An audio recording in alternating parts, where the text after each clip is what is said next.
Jadi di antara mukjizat Quran itu kamalul bayinah. Kalau memberi penjelasan itu sempurna. Sehingga ulama mengatakan imanul muqallid, imannya orang-orang yang asal ikut kiai, asal ikut guru, asal ikut buku, itu mukhtalaf alaih. Bahkan saya sendiri cenderung mengatakan iman itu tidak diterima. Karena manusia dibekali akal, inginnya Allah itu dengan akal itu dia punya kepermanenan iman, apa? Punya kepermanenan apa?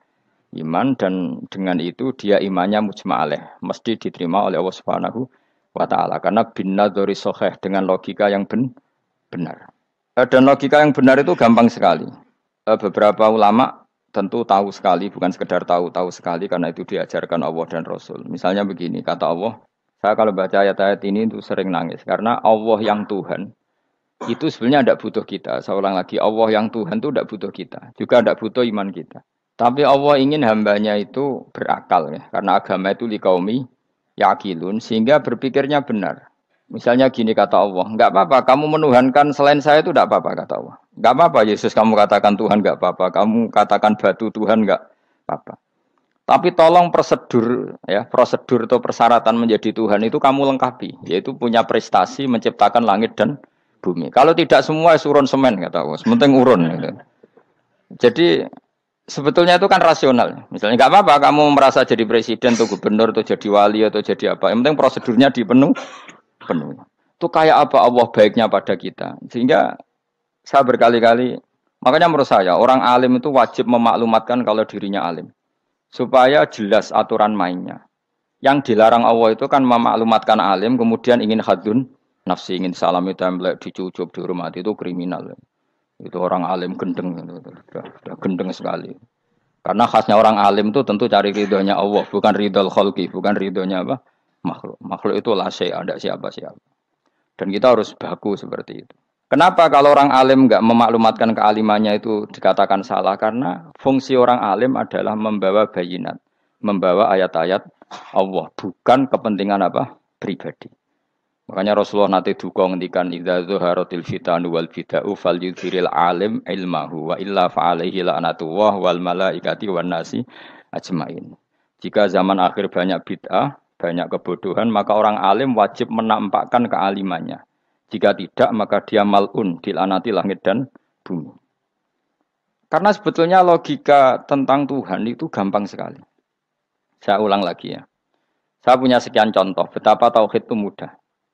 Jadi kalau ada orang bilang ikhlas itu angel, Gus. Ya dia sendiri goblok karena nggak tahu logika apa. Ikhlas itu justru gampang. Misalnya kamu ngamal demi manusia, manusia itu umurnya hanya berapa coba? Kan pasti mati. Lalu kalau dia mati tidak berkutik. Bagaimana Anda bersandar sama seseorang yang mati dan tidak berkutik? Sama-sama bersandar sama zat sing al-hayyul qayyum, sama zat yang abadi. Kamu latih terus akal kamu. Misalnya saya punya jamaah banyak, mereka itu kan nggak jelas surganya. Kok harap-harap syafaatnya piye? Soalnya jamaah aku mlebu neraka kabeh. Kan nggak mungkin nyafaati saya. Atau mereka mlebu swarga kabeh, wis do sibuk kelon mbek widadari. Mungkin ya ndak ngurusi saya. Jadi dua kemungkinan itu sama-sama ndak ngurusi saya. Mlebu neraka ya ra iso nyafaati, nek mlebu swarga do sibuk napa? Ngeloni widadari karena trauma di bocah elek, melarat macam-macam. Sehingga kiainya saja wis ora takok Gus Banang ndi wis ora takok. Seribet dhewe no. Nah, tentu saya juga sibuk sowan pangeran sudah itu makom saya sudah sibuk sowan pangeran. Kowe pesta seks sing kula sowan pangeran.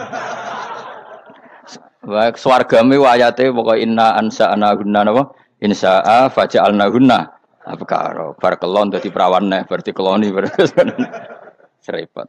Kula insyaallah melok daftar sing fa'ama in kana minal muqarrabin farauhu warihan. Jadi surganya muqarrabin itu enggak ada sifatnya.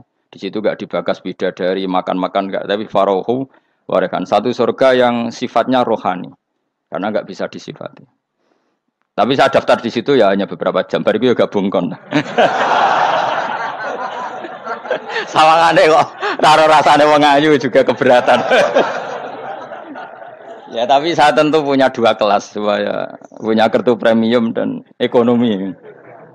Saya ndak tertarik lah daftar yang premium dok nanti repot apa. Saya itu sering nangis kalau baca ayat seperti ini. Bagaimana Allah yang Tuhan kemudian ndak butuh apa-apa, tapi Allah saking baiknya itu membuat tatanan logika kita. Saya tidak akan bosan-bosan sampai sowan Allah. Bahkan andaikan saya masuk surga dengan faham ini, saya milih faham ini. Karena faham ini itu menguntungkan agama. Li'ilai kalimatillah. Sementara masuk surga itu hadun nafsi. Banyak ulama mengatakan, kenapa Anda ingin mati? Padahal Anda mati masuk surga. Katanya, saya takut kehilangan momen sujud. Karena sujud adalah hak Allah. Sementara surga itu hakun nafsi. Keinginan saya. Tentu saya mendahulukan hak Allah ala hakin nafsi. Itu makam-makam yang... Dan itu nggak bisa... Kamu copy paste, orang yang pada kelasnya akan merasakan seperti itu. Dan kamu tidak perlu minat, malah paham. Jadi sudah, dengar saja, apa? Dengar saja. Begini misalnya, saya berkali-kali bilang, kenapa ulama dulu, saya ini kan di Sarang juga ngajar tauhid. Dulu saya ngajar kubrul yakiniyat. Di beberapa madrasah, termasuk di Sidogiri saya juga ngajar tauhid. Di sini saya ngajar tafsir, tapi yang saya titikkan juga tauhid.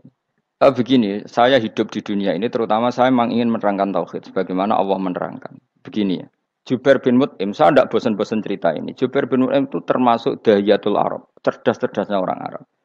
Dia ditunjuk sebagai negosiator untuk membebaskan Asra Badrin, tawanan perang Badar yang kalah dan ditawan Rasulullah dan para sahabat. Kemudian harus ditebus dengan uang. Oke, disepakati. Terus singkat cerita, Jubair bin Mut'im itu datang ke Madinah. Dulu karena tidak ada hotel, tidak ada penginapan, ya memang nginepnya orang musyrik itu di masjid. Ya sehingga itu lazim saja. Kamu tidak usah jadi liberal kemudian bilang musyrik boleh di masjid. Ya tidak perlu seperti itu. Kamu juga tidak perlu goblok mengatakan nggak ada ceritanya orang musyrik ngidam di masjid. Karena ya ada tarikhnya seperti itu. Jadi tidak perlu goblok ya tidak perlu liberal. Paham ya?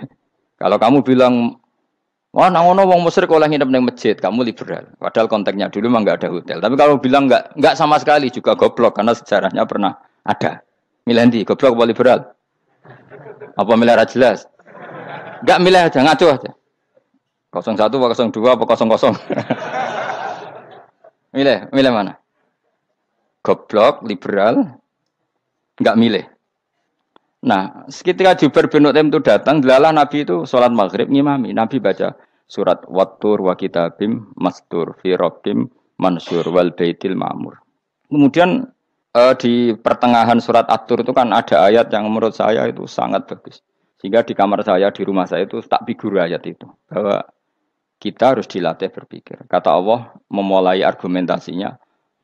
Am khuliqu min ghairi syai'in. Apakah kejadian alam raya ini seisinya tentu diciptakan tanpa sebab.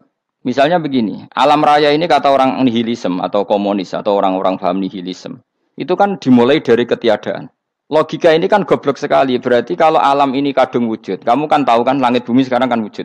Ya, langit bumi sekarang kan jelas wujud. Berarti logikanya adalah al-adamu yakhluqu makhlukon. Sesuatu yang enggak ada menciptakan sesuatu yang itu kan aneh. Di mana-mana al-adam ketiadaan itu tidak mungkin yakhluqu syai'an atau yu'athiru syai'an. Di mana-mana ketiadaan itu tidak mungkin mengefeki sesuatu yang ada. Wong kamu sebut tidak ada itu berarti tidak mungkin bisa berbuat apa-apa. Karena namanya tidak ada. Sekarang alam raya ini dimulai dari ketiadaan. Terus kamu simpulkan sesuatu yang enggak ada menciptakan yang ada. Itu gendeng apa enggak? Oh, gendeng sarap itu. Orang usah dipatahin wong gendeng, sebarno nggak mati dewi. Jadi makanya Quran menanyakan mereka, am khuliqu min ghairi syai'in. Apa alam yang kadung wujud ini kemudian disebabkan oleh sesuatu yang tidak ada? Lalu kalau sesuatu yang ada pasti diwujudkan oleh yang ada.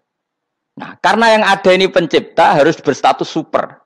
Nah, super ini oleh ulama disebut wajibil wujud. Maka Allah bersifat super, wujud yang paling prima, yang kausa prima. Karena pencipta tentu kelasnya harus di atas yang diciptakan. Makanya disebut ulama dulu nyebut Allah itu apa? Wajibil wujud. Karena pencipta tentu lebih dahulu, maka harus disifati awal atau qadim, apa? Awal atau qadim. Kayak apa Allah mendidik kita? Am khuliqu min ghairi syai'in. Terus Allah bilang gini. Ya enggak apa-apa, yang menciptakan enggak saya, enggak apa-apa kata Allah. Tapi amhumul khaliqun, kamu saja yang menciptakan, enggak apa-apa. Tapi syaratnya kalian juga harus merasa pernah ikut menciptakan langit bumi. Am khalaqus samawati wal ardh. Jadi, enggak apa-apa kamu merasa Tuhan, enggak apa-apa. Yang penting kamu merasa ikut nembok langit, ikut ngecor apa? Langit. Ya pokoknya ikut bikin. Terus kata Allah, bala yukinun, kamu tak suruh merasa menciptakan langit bumi, kamu juga enggak merasa iya. Memang ya mereka merasa enggak kan? Akhirnya Jubair bin Mut'im saking enggak kuatnya. Am khalaqus samawati wal ardh balla yuqinun amin dahum khuzun. Sama Allah dibombardir seperti itu. Dia datangi Rasulullah, ya Muhammad, logika itu tidak meninggalkan akal saya. Matarok tali akli nasean. Akal saya habis Muhammad. Saya iman saja. Saya tidak cukup punya logika untuk melawan argumentasi ayat yang kamu baca. Saya iman saja. Terus iman. Makanya kalau ada logika nihilisme bahwa sebelum alam ini adalah ketiadaan, lalu pertanyaannya bagaimana mungkin ketiadaan menciptakan yang ada? Di mana-mana ketiadaan itu la yu'atsiru syai'an wa la yakhluqu syai'an. Jenenge wae tiada. Tiada itu ya enggak ada fungsinya, ya enggak ada efeknya, enggak ada prestasinya. Ya pokoknya namanya enggak ada ya enggak ada. Nah, ini penting saya utarakan. Terus di sini Allah mengulang lagi, enggak apa-apa yang lainnya kamu katakan Tuhan jadi mitra saya enggak apa-apa. Tapi tolong kata Allah, aruni madza khalaqu minal ardi, tunjukkan ke kami prestasi dia ikut bikin bumi. Kita tahu misalnya Yesus, Isa lahir di bumi. Bumi sama Yesus dulu mana? Dulu bumi, dia lahirnya di bumi.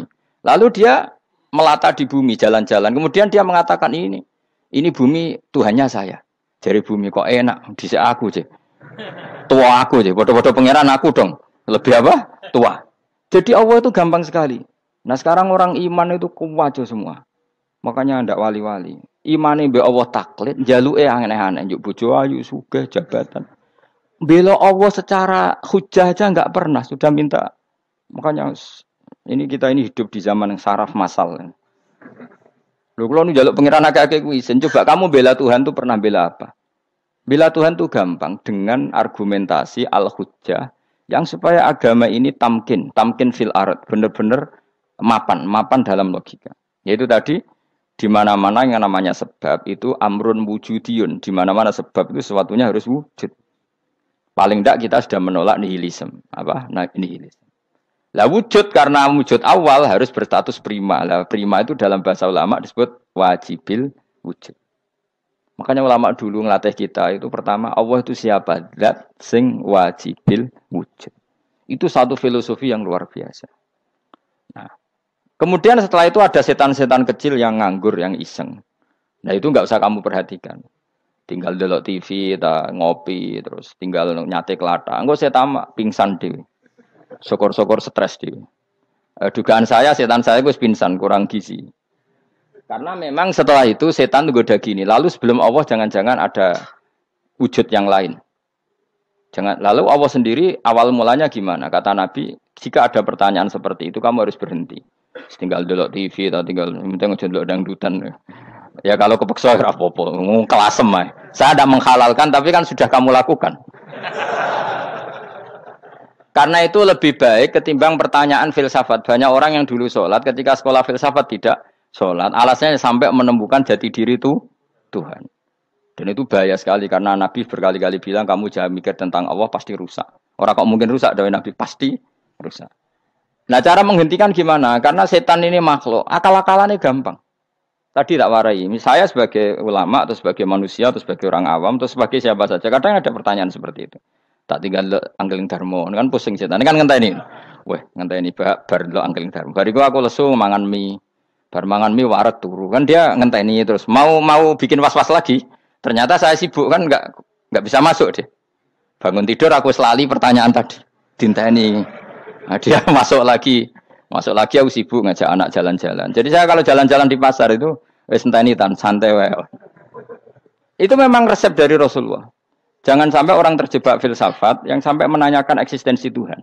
Dan dia tidak mau iman, tidak mau sholat, tidak mau puasa sampai menemukan Tuhan itu siapa. Itu jelas minas syaitonir rajim, itu perilaku setan.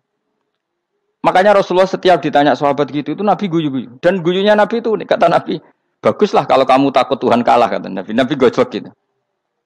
Maka ada ulama yang punya seni berargumentasi yaitu Imam Ghazali. Jika setan tanya kamu lalu sebelum Allah jangan-jangan ada wujud yang sebelum Allah. Kata Imam Ghazali, ya itu saja yang Tuhan, yang Allah ini enggak jadi Tuhan. Ya berarti wujud sebelum Allah itu yang benar-benar Allah. Kalau kamu bayangkan lagi, jangan-jangan sebelum itu ada wujud lagi. Ya itu saja yang benar-benar Allah. Sehingga tetap Allah itu menang terus. Paham ya? Yang jelas jangan sampai didahului Adam. Karena kalau didahului Adam lebih ngeri lagi. Karena sesuatu yang enggak ada menciptakan yang ada. Itu lebih buruk lagi menurut akal. Menurut apa akal?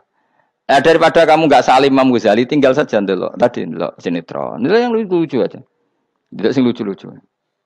Ndelok apa? Mencari Tuhan. Pokoke sing aneh-aneh, sing goblok-goblok, sing lucu-lucu. Sing perane wong apa? Lho saya sering diprotes saya. Gus Salim jenengan kok sering delok sinetron sing ana dialog wong goblok-goblok. Wong goblok ku menarik cara kula. Apa ya? Cara pandang itu di luar dugaan saya karena kula berkali-kali lho kalah wong goblok. Jadi makanya ini tak cerita nih beberapa kali yang jari Gus Wak cerdas berkali-kali kalah wong goblok. Ada seorang santri itu ingin dibelikan bapaknya itu sepeda motor. Bapaknya wong desa, senengane ngrumat sapi wedhus. Lah menurut saya ya orang tuanya itu mampu lah, sangat mampu untuk beli itu. Pak mbok ditukokno mawon wong sepeda motor. Kata bapaknya, "Anakku nu jog mondok tak goblok, Gus. Wong njaluk kok sepeda motor, njaluk mobil ora ya goblok. Lah kok goblok, Pak? Jenenge donya iku Gus, sing lahirno donya kok sapi iku ndek anak, wedhus ndek anak jenenge donya. Di mana-mana jenenge donya sing lahirno donya. Iki donya kok mangan donya. Mergo motor iku kan tuku bensin, mobil. Iku cara dekne iku goblok Gus. Batin berarti kabeh kiai goblok perkarane tuku donya sing ngentekno donya. Cara dekne donya iku sing lahirno donya. Batin kok pinter iki batin. Untungnya saya ini ulama ya, ahli tafsir ya malu. Sebenarnya kalah itu ya malu. Tapi saya sebagai orang objektif fair, itu teori benar apa? Jadi donya iku ya sing lahirno donya. Donya kok mangan donya iku goblok. Untungnya dia dengan saya itu jaraknya 5 kilo 7 kilo karena 7 kilo. Lala dia diterkon sepeda motor, aku tetap mau kalah. Pak, nanti jalan kaki saja. Karena kalau pakai motor ini kegoblokan kata saya. Terus mendingan nih, loh Gus mau kalah tadi.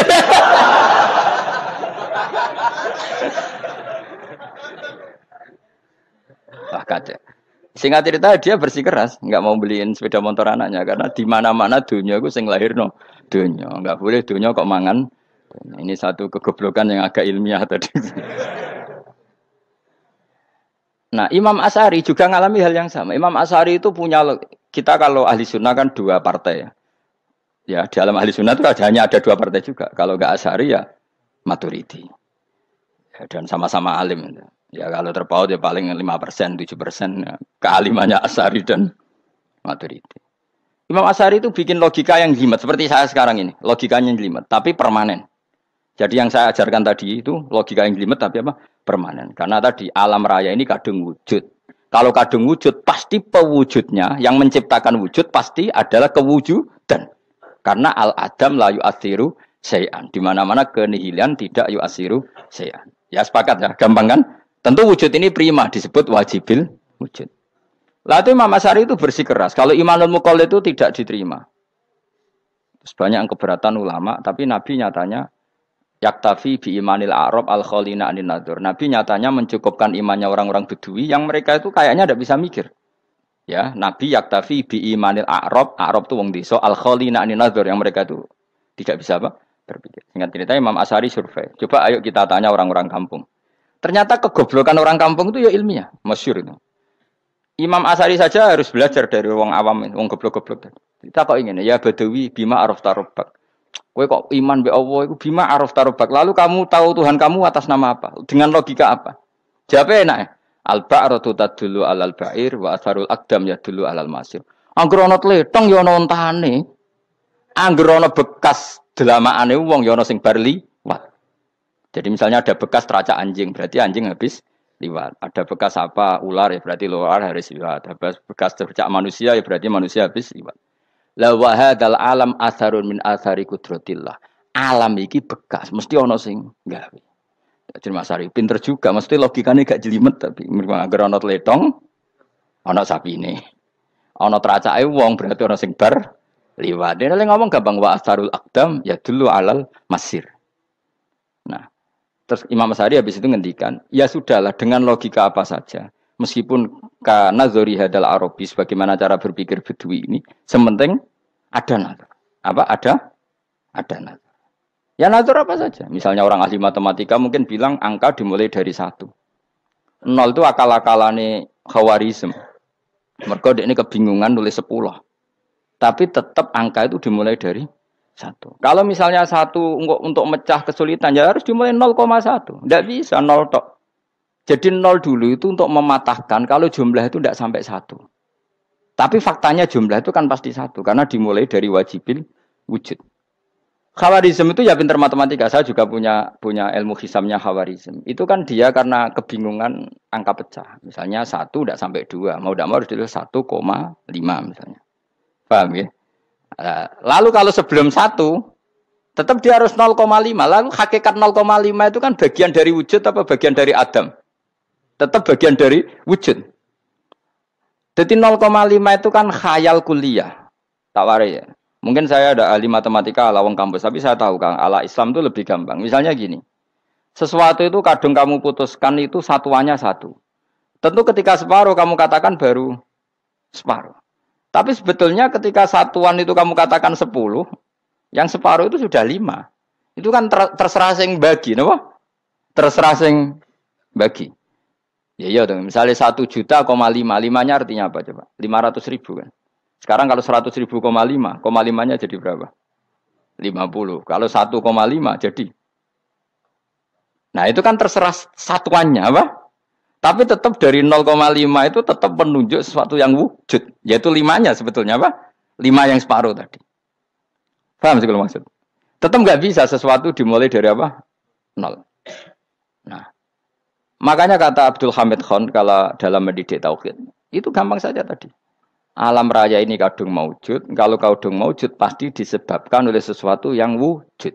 Karena wujud pencipta harus berstatus prima. Lah prima ini atau premium ini kita sifati wajibil wujud. Atau kamu katakan apalah kausa prima atau musabibul asbab. Nah kelirunya kita dalam berislam itu, kritiknya para ulama, kita ini nyebut Allah dulu baru menceritakan status Allah. Kalau zaman Nabi itu dibalik. Status wajibil wujud itu kita terangkan dulu, baru yang oleh Islam itu namanya Allah. Paham ya? Kan beda, misalnya gini logikanya gini, kamu ketemu orang ateis, saya ulang lagi, kamu ketemu orang ateis, terus kamu ditanya, lalu alam ini yang menciptakan siapa? Allah Jalla Jalaluh. Mesti kan tanya, man huwa Allah itu siapa?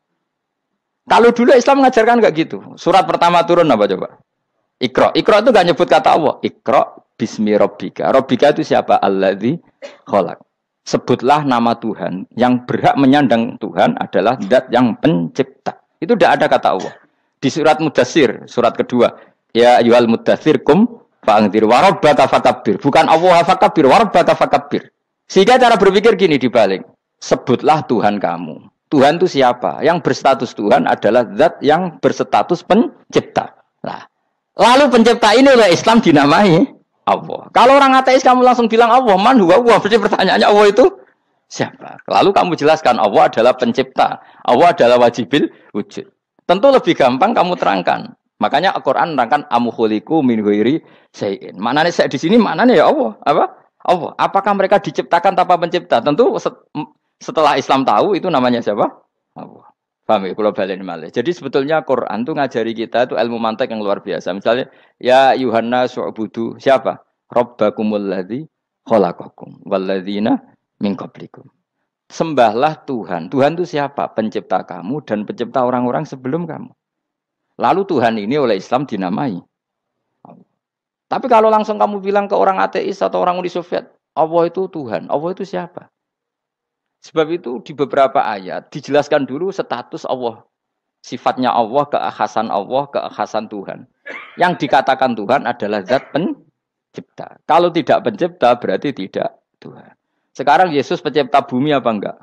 Enggak, karena dia lahir sudah di bumi. Begitu juga Fir'aun. Fir'aun itu kalah telak sama Nabi Musa gara-gara logika ini. Ketika Nabi Musa ditanya Fir'aun, wa ma rabbul alamin? Lalu Tuhan itu siapa? Kata Musa, Rabbus samawati wal ardi, yang menuhani langit dan bumi. Jadi Fir'aun, enggak, ma'alim tulakum min ilahin wa irisa, jalan-jalan kemana-mana yang dikatakan Tuhan oleh masyarakat saya kok. Nah, kurang ajar Fir'aun. Terus kata Musa, ya Tuhanku yang di langit. Terus manggil Haman Mesir, ya Haman ibnili sorkhalla ali abluhul asbab samawati fa'attoli ila ilahi Musa. Haman, bikinan saya piramida yang tinggi, aku akan lihat Tuhannya Musa. Ada enggak di sana? Padahal misalnya munggah tenan yang pangeran ra iso didelok kan repot Nabi Musa. Wah, payah ya, nggak piramida nginceng pangeran teprak itu kan. Akhirnya Musa pakai logika. Ya sudah gini saja, Rabbukum wa Rabbu abaikumul awwalin, yang menuhani nenek moyang kamu yang dulu-dulu. Itu langsung fabuhita Fir'aun. Fir'aun tuh kaget sekaget-kagetnya. Dan para penggawa Fir'aun sadar. Wah, kalau Fir'aun yang Tuhan, babanya tanpa Tuhan. Kan Tuhannya balita kan gitu kira-kira. Tuhannya balita. Tuhannya barulah. Itu kan jadi logika yang mematikan. Kalau Fir'aun Tuhan berarti mbah-mbahnya dulu yang wujud itu tanpa Tuhan karena Tuhannya baru lahir. Ini ada Tuhan kok datang terlambat ini kan. Akhirnya para punggawanya Fir'aun iman, macam gendeng ya Fir'aun itu gendeng. Itu pentingnya logika Rabbukum wa Rabbu abaikumul awwalin. Nah sekarang orang tuh nggak belajar logika. Iman bi Allah orang mantep ning ati, jek iso diguncang setan, jalukane wis aneh-aneh. Jaluk swarga, jaluk gak mutu cara. Gak mutu. Makanya banyak wali kalau ditanya, kamu masuk surga sama sholat milih mana? Milih sholat. Kenapa milih sholat? Di surga itu demi khadun nafsi saya, poya saya. Tapi kalau saya sholat itu untuk hakku. Saya sebagai hamba, identitas kesejatian saya adalah menghamba. Soal nanti Allah bikin bonus surga silahkan. Maka sebenarnya masuk surga itu ada urutannya. Sebagai orang alim saya urutannya adalah berkampanye sesering-seringnya membuat logika supaya orang mudah ke Allah dan Rasul. Makanya di Quran tuh gak ada orang disuruh masuk surga dulu itu ya Tuhan nafsul mutmainnah irji'i ila rabbiki. Kamu kembali ke Tuhan kamu dulu. Bahwa kamu makhluk yang butuh Tuhan. Fadkhuli fi ibadi. Kamu masuklah berstatus hamba dulu. Kesetatusan Anda sebagai hamba ini matangkan dulu. Bahwa saya ini hamba. Dibuktikan dengan suka sujud, suka ngamal, suka sedekah, suka tawadhu. Saya sebagai orang alim sebenarnya nggak suka mulang. Karena takut. Nak kue pinter kok nyaingi aku, nak goblok sawangannya metodeku gagal. Kan dua-duanya ini merugikan saya sebetulnya. Saya ulang lagi ya. Nak pinter kayak nyaingi aku. Kan ya mungkin juga. Senajan rodok mokal mungkin. Sanggep aja rodok mungkin. Pemana nak sing ndik kan ya. Biasanya hasut ndik. Mau itu sebenarnya rugi semua, tapi Allah yang memerintahkan hak wong alim kudu mulang. Perhitungan itu tak buang semua. Sing ape nyaingi nggih monggo, sing tetep goblok nggih. Monggo, pokoke Allah ngutus mulang ya napa? Mulang. Meskipun tadi potensinya itu dua-duanya buruk, sing alim nyaingi. Pemenang nak mubalek terus didol ilmu ku ranto royalti, tambah parah lagi. Nah, aku enggak pakai logika ikhlas. Pakai logika selesai semua, ya disuruh Allah ya sudah. Saya ulang lagi ya, makanya saya minta ya. Surat Tur itu dibaca. Makanya baca Quran itu jangan terlalu egois, jaluk swarga. Statusnya dulu itu fadkhuli fi ibadi. Kehambaan Anda posisikan yang mantap. Lagi wadkhuli jannati. Sekarang enggak dibalik orang ini masuk surga dulu. Kayak surga di kapling. Terawih arang-arang kowe jaluk Lailatul Qadar. Lailatul Qadar wis kliwat. Wingi wis Dzulhijjah wingi kan Pak. Sebagian ulama berpendapat Lailatul Qadar itu fi kulli sanatin. Apa fi kulli? Karena Lailatul Qadar berdasar nuzul Quran dan nuzul Quran itu bisa saja hari Arafah, bisa hari apa. Ada ulama mengatakan Ramadan, tapi bisa tanggal 1. Nah, kamu kan pemalas ikut yang partai 21, 23 karena kan wis akhir-akhir kan wis enteng. Sebenarnya Anda milih 21 berdasar ilmu apa berdasar enak anak terbatas waktunya kan? Kan lebih sempit apa? Lebih apa? Sempit. Ya saya ulang lagi ya. Jadi Allah kalau ngajarkan hujah itu gampang sekali ya. Tadi amkhuliku min ghairi syai'in. Enggak apa-apa saya ada Tuhan kata Allah. Tapi kamu harus punya logika. Alam raya ini diciptakan tanpa pencipta. Mau enggak kamu punya logika seperti itu? Bahwa alam ini yang wujud diciptakan oleh sesuatu yang tidak wujud. Mau enggak kamu punya logika itu? Enggak mau kan? Namanya wujud tentu diciptakan super wujud. Dan super wujud itu wajibil wujud. Dan itu Tuhan kita yang oleh Islam dinamai Allah. Bang, makanya nyebut Allah itu di surat-surat awal Quran tidak ada. Coba. Awal surat Quran itu surat apa coba? Iqra kan? Iqra itu ada enggak kata Allah? Enggak ada. Iqra bismi rabbika. Rabbika itu siapa? Allazi khalaq. Surat Mudatsir sama. Ya ayyuhal mudatsir qum fa'anzir wa rabbaka fakabbir. Ya sudah seperti itu. Ya ayyuhan nasu ubudu rabbakum. Rabbakum itu siapa? Allazi khalaqakum. Nah, kita ini keliru metode. Pemene wong tukang wiridan Allah. Tapi ra roh Allah iku sing sapa? Ya dia Allah. Dekne nyifati Allah mok sing ngekeki swarga, sing ngekeki dhuwit, sing ngekeki widadari. Jadi Allah disifati sesuai selera yang menguntungkan dia. Bahwa Allah ini yang ngampuni saya, kemudian saya masuk surga, kemudian ngeloni widadari. Makanya kalau dia jadi wali tak demo. Tak laporkan MK pokoknya. Tak suluh. Karena ini wali pecundang gitu. Bagaimana mungkin calon wali pikirannya khadun nafsi? Kalau ulama gak gitu, mendikan Allah itu zat paling penting di dunia. Maka akan saya maklumatkan di dunia bahwa orang kembali ke Allah. Caranya gimana? Akan saya kenalkan Allah lewat logika. Caranya apa? Kita sifati wajibil wujud. Kita sifati Rabbukum wa Rabbu abaikumul awalnya. Dengan sifat-sifat yang semuanya mengarah ke dikjayaan Allah Subhanahu wa taala. Iku jenenge kowe bener-bener ulama. Iku disebut balwa ayatum bayinatun fi suduril ladzina utul ilm. Makanya ulama itu orang yang luar biasa. Sampai disebut innama yakhshawaha min ibadihil ulama. Ahli ibadah itu rapati wedi pangeran. Masih wiridan istighfar nangis itu rapati wedi pangeran. Gayane tok nangis. Karena sebenarnya dia nangis itu diram mlebu swarga. Mlebu swarga gak iso ngloni. Dari itu aja orientasinya itu. Makanya benar Kanjeng Nabi nak gojlok orang alim satu itu lebih utama dibanding 1000 ahli ibadah. Bahkan Nabi pernah ngendikan sangat ekstrim. Fadlul alim alal abid ka fadli ala adnakum kata Nabi. Keutamaan orang alim dibanding ahli ibadah itu sebagaimana kelas saya kata Nabi dibanding kelas terendah kalian. Padahal Nabi dengan Abu Bakar saja jaraknya sangat jauh. Itu kata Nabi fadlul alim alal abid ka fadli ala adnakum. Keutamaan orang alim dibanding orang abid sebagaimana keutamaan saya dibanding sahabat paling rendah. Karena tadi abid itu ada opportunisnya. Tapi kamu jangan benci abid loh. Karena kamu ya orang alim orang abid. Saya saja yang kritik. Saya yang tanggung jawab di depan Allah.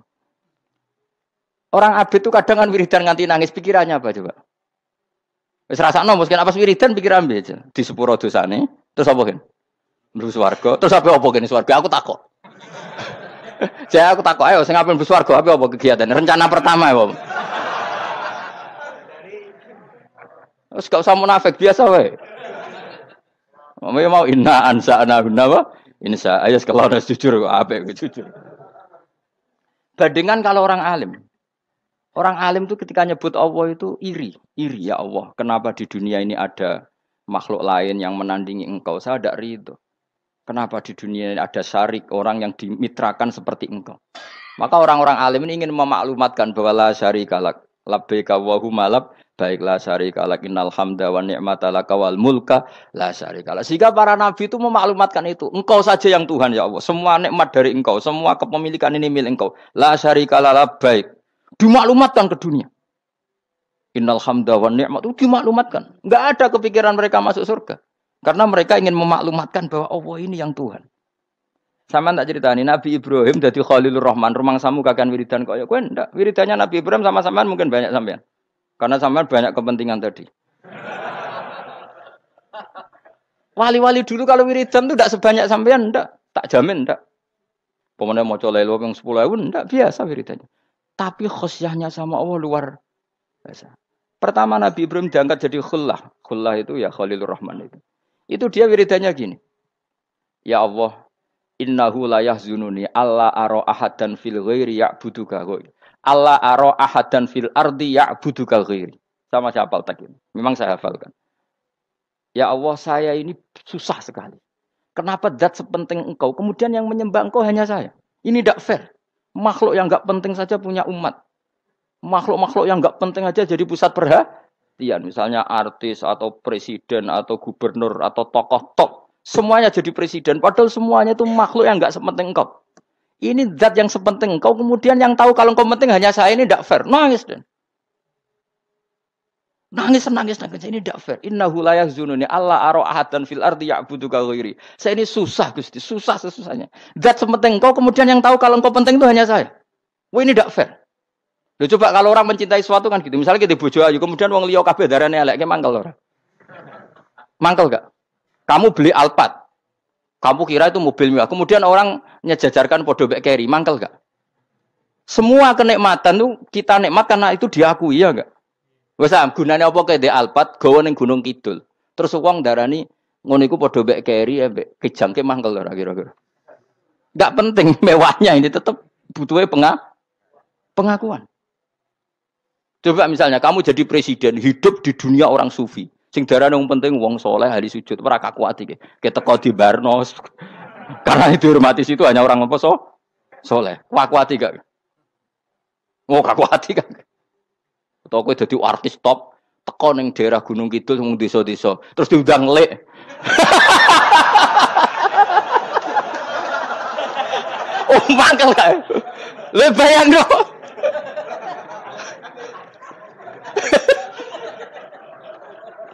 Oh, kamu menteri top, menteri BUMN, barang dolan itu iso diundang lek. Mados walang lek ngono. Oh, semua mangkel. Karena orang keren itu butuh pengakuan apa? Wes misalnya di bojo ayu terus wong liya kabeh darane elek mangkel gak? Sebetulnya orang merasa nikmat itu karena pengakuan. Bayangkan andaikan orang itu melihat Alphard itu tidak wow. Orang punya Alphard gagah enggak? Oh, enggak gagah. Kalau orang lain enggak bilang apa? Oh. Ya mau misalnya digoning desa terus ana wong desa nganggep kok model tepak terus saya mau badhe numpang wedhus kula angsal, Pak. Kagak ati. Habis kan. Makanya branded itu harus dimaklumatkan. Nah, itu bayangkan Nabi Ibrahim. Zaman itu ada Raja Namrud yang dipuja-puja, ada orang kaya dipuja-puja. Kemudian engkau yang Tuhan, pemilik langit bumi, enggak ada yang muja-muja engkau. Ini enggak fair ya Allah. Nangis. Ora kok kowe eling pangeran sak jam swarga Gusti. Dasar gak bakat wali. Loh, saya itu pernah kangen Nabi Ibrahim itu sampai nangis dan itu saya tidak berdoa. Semua yang terkait Nabi Ibrahim itu saya baca. Mulai surat Quran, tafsir tentang Ibrahim. Dan sampai saya di Kudiro, di Tafsir Allah pernah ziarah ke makamnya Nabi Ibrahim. Itu saya hampir nggak pernah doa. Saya isek. Ya karena tadi. Ketika Nabi Ibrahim nangis-nangis gitu, ya Allah ini tidak fair. Engkau zat terpenting di alam raya ini, kemudian nggak ada yang menuhankan engkau. Nggak ada yang perhatian sama ini, tidak fair. Susah sekali, karena yang tahu engkau Tuhan itu saya tok. Masyhur itu sama Allah. Karena Ibrahim nangis-nangis itu, terus sama Allah diterbangkan ke langit. Itu disebut wakadzalika nuri Ibrahim malakutas sama. Di langit ada jutaan malaikat sujud, jutaan malaikat rukuk, jutaan malaikat baca tasbih. Nabi Ibrahim, oke Gusti kalau gini ya benar, ini baru benar kata. Makanya terus Allah dengan keangkuhannya, karena Allah punya sifat angkuh dan itu sah walahul kibriya. Kan sifat angkuh baik untuk Allah tapi tidak baik untuk makhluknya, dan Allah dengan sifatnya walahul kibriya. Kata Allah, kalau nasihati para nabinya, kamu tidak usah susah. Jika di bumi jarang orang nyembah saya. Innalladzina 'inda rabbika yusabbihuna lahu bil-laili wan nahar wa hum la yasamun. Kamu tenang saja. Orang yang di sana di langit-langit itu maksudnya para malaikat itu bertasbih siang dan malam. Wa hum la yasamun, dan mereka tidak berhenti-henti, tidak bosan-bosannya bertasbih. Jadi nabi itu baru terhibur kalau yang diidolakan itu keren. Itu nabi, itu wali. Itu wali kutub, itu wali. Kamu enggak nyebut Allah itu. Sebenarnya kamu kan enggak ingin kan bangun malam ingat Allah. Berhubung utamu akeh. Terus Allah mbok libatno, mbok nyaur kan sebenarnya itu. Kamu ingin jadi bupati. Sebenarnya kamu enggak kangen Allah. Kamu ingin jadi bupati. Terus Allah mbok jak koalisi kan gitu. Terus malam-malam Allah, ya Allah ini hambamu ya Allah minta ini. Sebenarnya kamu kangen Allah apa kangen keinginan kamu? Terlalu menyindir banyak orang ya. Maksudnya ini cerita saja. Ya sudah, ini kayaknya kok banyak yang tersindir. Tapi ini kan ngaji. Yang ngaji itu harus naik kelas. Ya sudah, tidak usah diteruskin. Kok banyak yang tersinggung. Ya sudah, tidak usah diterusin. Walau akhidu mau mengalap sapa Allah anasa yang manusa bima lan perkara kasabuka nglakoni sapa anas. Minal ma'asi sing pira-pira maksiat. Mataroka. Mongko ora ninggal sapa wa ta'ala dzuriya ing atase ndhuwure ayil ardi minda batin saking kewan apa wae. Nasama tegese kewan tadubu kang melata pun sama alih ing atase arat.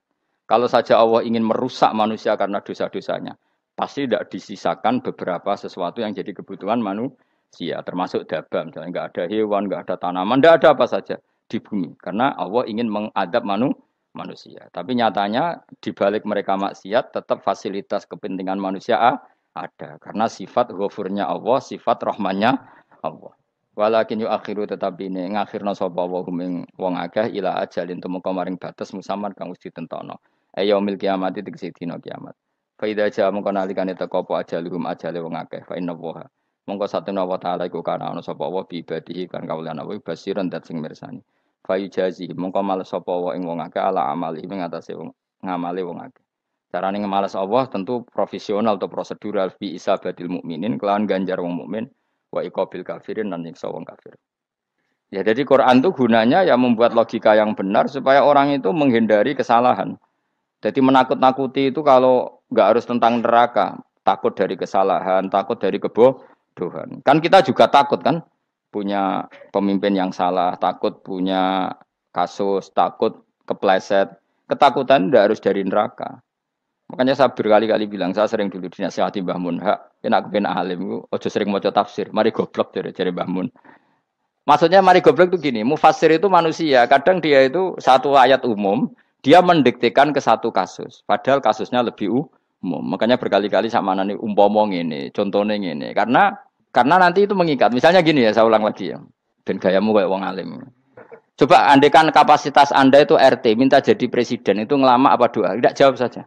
Ngelama. Jatah kamu untuk azab, kok jaluknya Lailatul Qadar, itu ngelama apa Anda? Mestinya jalukmu orang untuk azab, itu bagus sih. Paham ya? Banyak ulama diajak istisqa gak mau. Banyak itu ulama. Ayo istisqa kita karena sudah lama gak hujan. Kata ulama tadi, jatah kita ini kena hujan batu dari langit. Gak hujan batu sudah bagus, gak usah minta. Ulama macam-macam.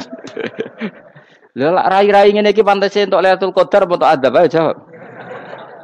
Ora entuk adab wis bagus. Yo dadi dongane ya Allah. Ampun jenengan siksa la tu'a khidna. La tu'a khidna maknane njuk Lailatul Qadar apa ora disiksa? Ya makam kita itu masih Robbana la tu'a khidna. Iku supaya gak disiksa innasina waktu kalau kita salah. Kowe kan gak kalau. Wah sudah salah.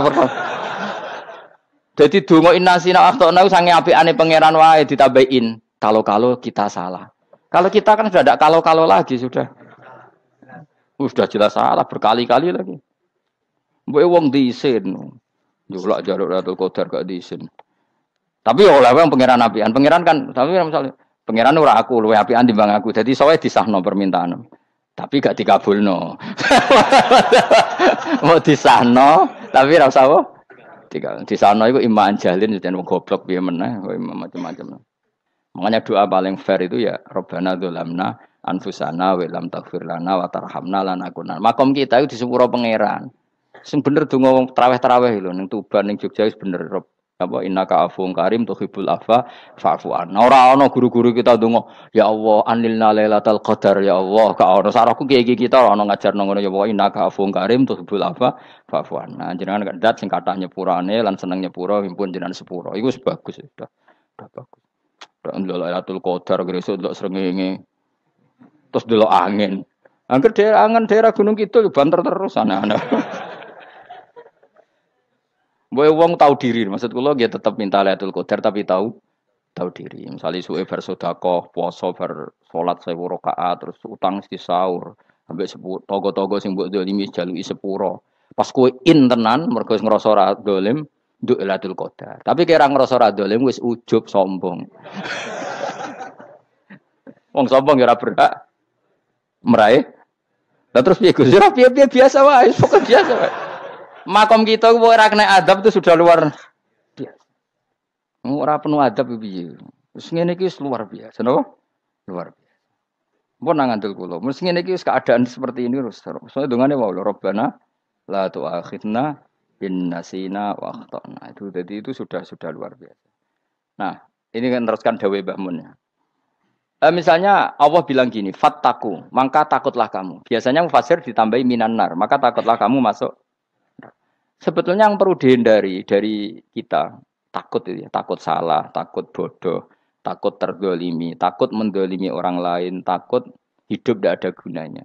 Tapi mufasir tentu milih yang populer. Takutlah kamu dari api neraka. Coba misalnya gini, kita nanti masuk surga.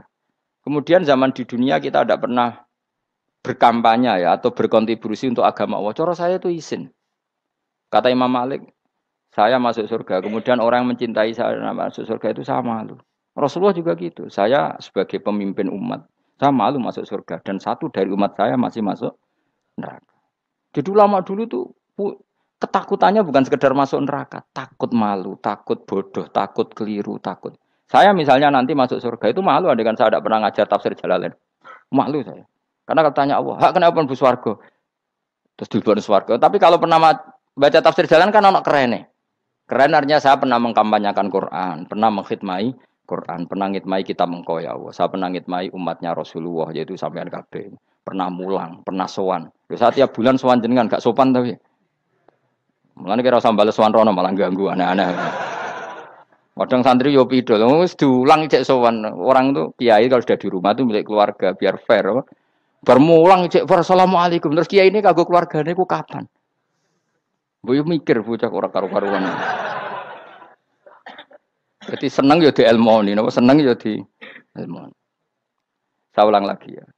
Nah, kata yang ditafsir itu sering tidak mengikat. Makanya kata Mbah Mun, baca tafsir itu dikurangi. Maksudnya dikurangi itu bukan apa-apa, maksudnya tadi kalimat yang ditafsir itu tidak mengikat. Yang mengikat itu yang kalimat di Quran. Nah, kalimat Quran itu umum, napa? Misalnya gini, Allah kalau gini. Ikdilu, kamu harus berbuat adil. Lalu adil itu misalnya mufassir menafsiri, adil itu menyamakan di antara dua orang konflik. Misalnya di MK 01 dan 02 dianggap sama, itu namanya adil. Itu kan dawe mufassir. Atau misalnya gini, Allah bilang gini ke saya, hak kena jadi kiai sing adil. Terus adil ditafsiri orang, adil itu menyamakan sesama murid, haknya sama. Nah, tapi bisa saja adil itu di luar itu semua. Misalnya gini, ternyata adil menurut Allah gini. Adil maknanya seimbang, apa? Adil itu maknanya apa? Seimbang. Lalu keseimbangan seorang hamba adalah dia ingat Allah lebih banyak. Karena ini bandul yang benar-benar nyata. Allah itu nikmatnya nyata. Sehingga ketika saya sebagai orang alim ingat saya alim itu karena Allah, dikasih ilmu Allah, dikasih cerdas Allah, dikasih semuanya dari Allah. Sehingga saya itu tidak merasa kumuluhur pada kalian karena semua ini dari Allah. Kemudian Allah sendiri yang memerintahkan, kamu harus mengajar.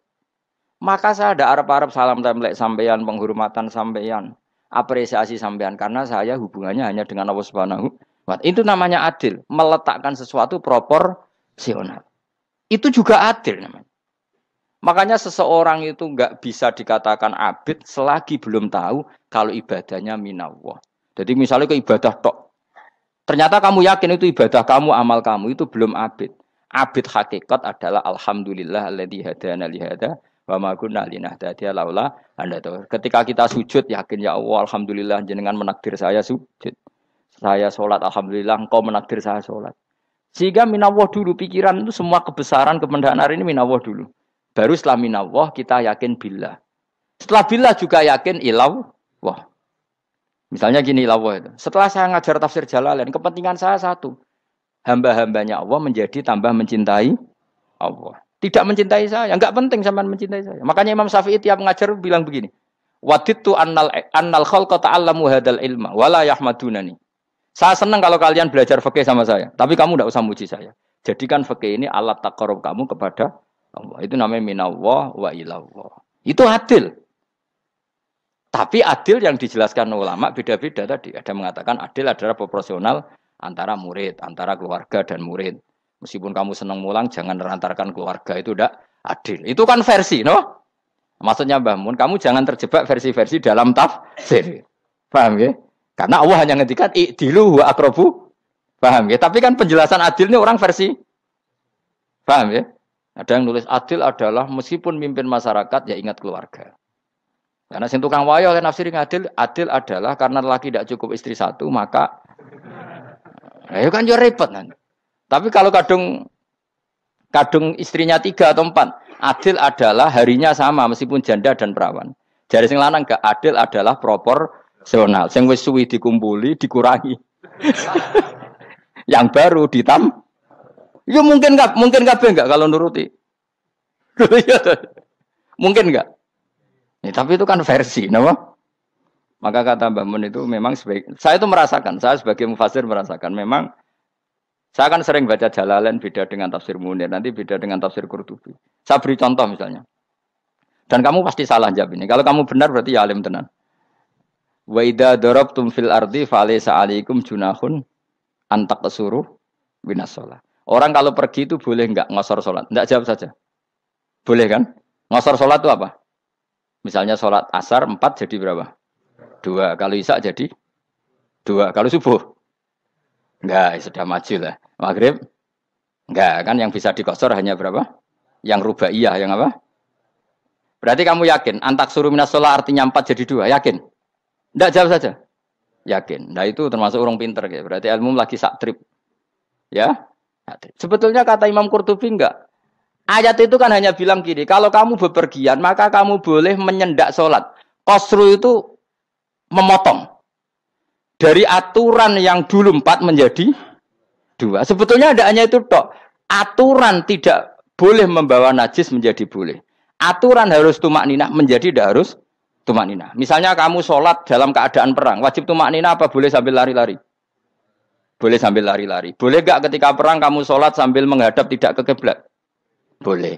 Makanya antak surumina sholat maknanya apa? Jika kamu pergi, maka dalam konteks itu kan perang ya. Ayat itu memang konteksnya perang. Wong in khiftum ayyaftinakumul ladzina kafar. Jika kamu dalam keadaan perang, maka boleh memangkas apa yang pernah wajib dalam aturan sholat. Paham ya?